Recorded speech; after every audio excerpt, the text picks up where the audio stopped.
Welcome to my channel.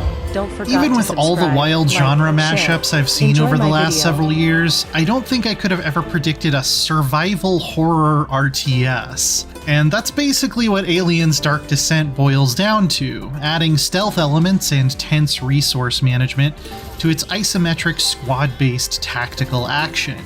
When it's fully locked and loaded, it captures the essence of the 1986 film Aliens better than any game in ages.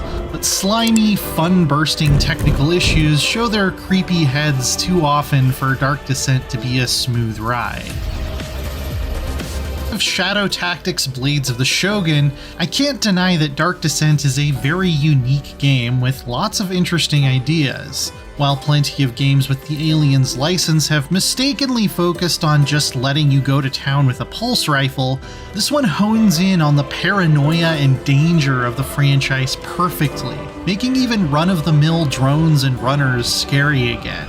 It's entirely possible to go in guns blazing and probably rack up a bunch of easy kills, but every time a xenomorph spots you, it alerts the hive and starts a clock ticking that will cause them to become more numerous and aggressive, which makes the whole rest of the mission harder. The optimal way to play is usually not to get spotted at all, but the consequences for waking up our shiny-headed friends are much more dire if you're already at a high level of hive awareness, with more powerful boss aliens and greater numbers of drones being summoned. This led to some really heart-pounding fighting retreats through cramped corridors, or hiding in supply rooms just hoping that patrolling Xeno wouldn't decide to check in here. Even a firefight with no lacerations or acid burns takes its toll. Simply encountering aliens, being hunted during a hive activation phase, or even seeing a lot of blips on the motion tracker all cause stress. This can stack up to 3 randomized debuffs on your Marines as they go all "Game over, man! It's game over!"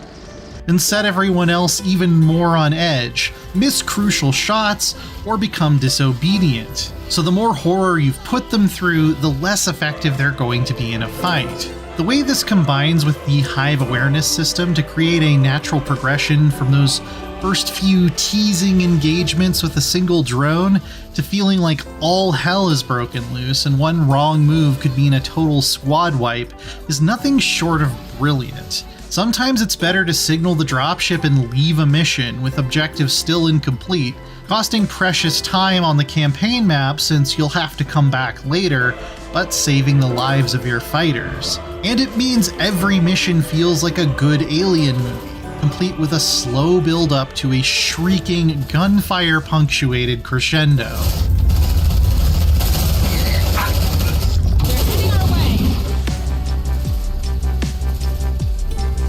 It's due to all those incredible design ideas that I feel so conflicted when it comes to the technical shape Dark Descent is in. It's certainly good enough that I could more or less ignore small, quirky bugs like poorly synced dialogue and cutscenes.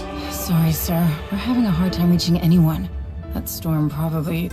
But sometimes I would have to replay a whole mission because core mechanics didn't work the way they were supposed to, even after a large and admittedly helpful patch that came during the review process. A safe room I'd sealed off using precious engineering resources wouldn't actually allow my Marines to rest and reduce their stress, losing me a huge amount of momentum.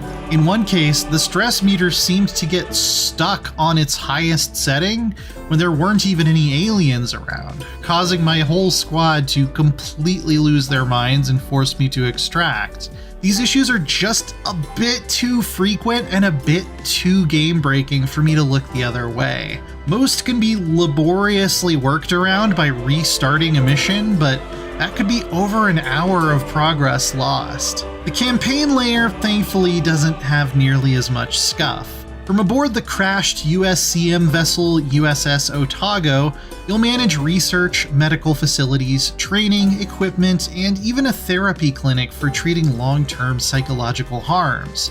The UI is all fairly clean and well organized, though not without its quirks. I'm not sure why I can't upgrade a Marine's gear from the same page where I assign them new skills, for instance. Progression can feel a bit stingy, especially given that each day that passes, the planetary infestation becomes more severe and the number of patrolling Xenos on each map increases. A level 10 Marine only feels marginally more useful overall than a rookie, especially when it comes to the bravery stat that governs how quickly they gain stress.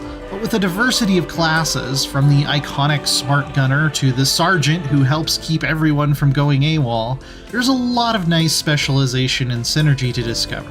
We get a compelling story to go along with it too, and it's not just a retread of any of the previous Alien films. Interesting, morally conflicted characters with compelling motivations lead the way.